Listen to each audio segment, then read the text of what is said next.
Jazz has never belonged only to the ear. It lives in atmosphere, in light, texture, timing, and presence. Atmosphere as art, where jazz meets scent. The members of the Copacetics, a jazz tap dancing troupe, as Andy Wasserman observed, treated scent as an extension of their individuality. Long before fragrance became codified as luxury, it was already embedded in the culture of jazz performance. Fragrance moves through that same invisible register, where jazz composes in sound, perfumery composes in air. In Harlem's golden age, scent was part of the performance, an extension of elegance, individuality, and command. Harlem was never only heard, it was seen, felt, worn, and carried in the air. Smoke, polished wood, perfume, spirits, night air, a sensory world history recorded only in memory. Teri Johnson approaches fragrance as cultural memory, not simply luxury, but living atmosphere.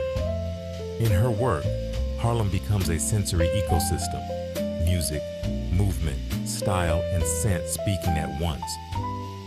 Her fragrances draw on iconic figures such as Duke Ellington and Langston Hughes. Johnson builds her perfumes around icons, not as portraits, but as tonal blueprints. Duke Ellington and Langston Hughes become not just names, but moods, structures, and atmospheres.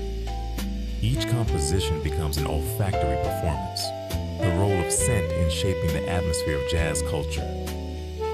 Langston Hughes was a famous Harlem poet and writer. He incorporated the rhythm and spirit of blues and jazz into his writing. For Hughes, jazz was a way of life. Langston Hughes had the Midas touch, and he left a lasting impact on the jazz and blues world. Like Duke himself, the presence arrives before the man speaks and lingers long after he has gone.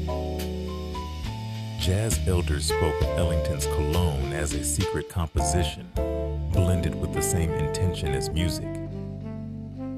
For those who knew him, his scent was the gold standard, invisible, unmistakable, unforgettable.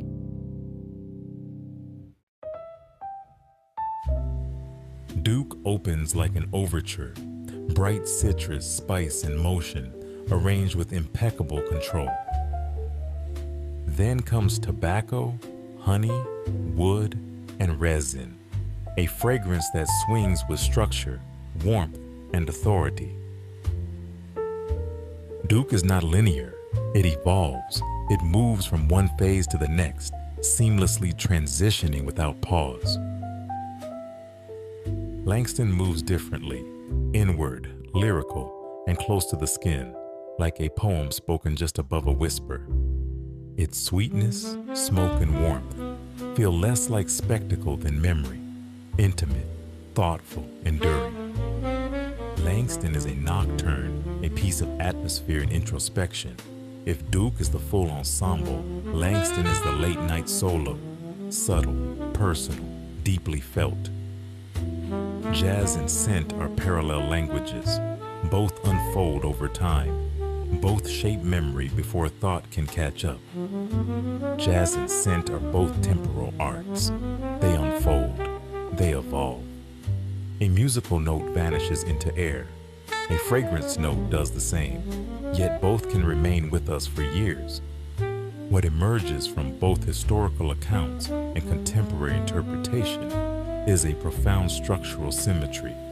What Johnson captures is not only perfume, but presence, the elusive aura of cool made tangible. To quote George Russell, the legendary jazz master of tonal gravity, who himself reveled in his private collection of scents, what's life for if not to explore? At its core, jazz has always been about more than music. It is a way of being, a philosophy of presence defined by ease, confidence, and depth.